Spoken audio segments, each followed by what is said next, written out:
उत्तर भारत के एक छोटे से गांव पथरिया में एक पुरानी सुनसान हवेली थी, जिसे लोग तामसिक हवेली के नाम से जानते थे। यह हवेली कभी ठाकुर रघुनाथ वर्मा की थी, जो तांत्रिक विद्या में रुचि रखते थे और अमृता पाने की लालसा में उन्होंने गहरे तांत्रिक प्रयोग किए थे। लेकिन एक दिन उनका प्रयोग गलत हो गया और उनकी आत्मा उनके शरीर से अलग होकर उसी हवेली में कैद हो गई। इसके बाद हवेली में एक के बाद एक 7 लोगों की रहस्यमयी मौत हुई और तब से वह हवेली शापित मानी जाने लगी। कोई भी व्यक्ति सूर्यास्त के बाद उस हवेली के पास जाने से डरता था। समय बीत गया, लेकिन हवेली का डर अब भी गांव वालों के दिलों में था। तभी शहर से राजू नाम का एक युवक छुट्टियां बिताने गांव आया, जिसे भूत प्रेत की बातों पर विश्वास नहीं था। उसने गांव वालों की चेतावनियों को मजाक समझा और घोषणा कर दी कि वह तामसिक हवेली में पूरी रात अकेला रहेगा। गांव के बुजुर्ग रामदीन चाचा ने उसे बहुत समझाया, लेकिन वह नहीं माना।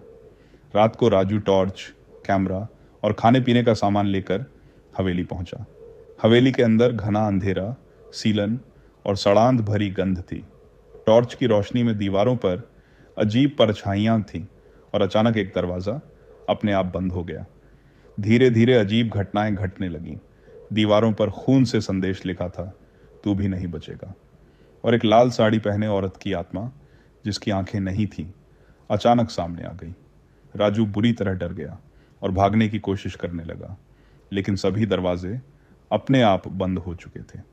इसी बीच उसे एक अलमारी में रघुनाथ वर्मा की एक पुरानी डायरी मिली, जिसमें लिखा था कि तांत्रिक भैरव के माध्यम से उसने अमृता की साधना की थी, लेकिन गलती से उसकी आत्मा शरीर से अलग हो गई और अब वह हर पूर्णिमा को जागता है और किसी नए शरीर की तलाश करता है।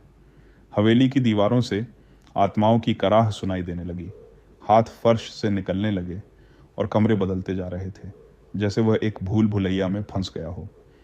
राजू ने ग्रंथ से एक मोक्ष मंत्र पढ़ा और हवेली में जोरदार हलचल हुई। अंततः वह बाहर भाग निकला, लेकिन इसके बाद से वह सामान्य नहीं रहा। वह अक्सर चिल्लाता, पागलों जैसा बर्ताव करता और बस एक ही बात कहता, वो हवेली जिंदा है, वो मुझे बुलाती है। इसके बाद गांव में अजीब घटनाएं होने लगीं।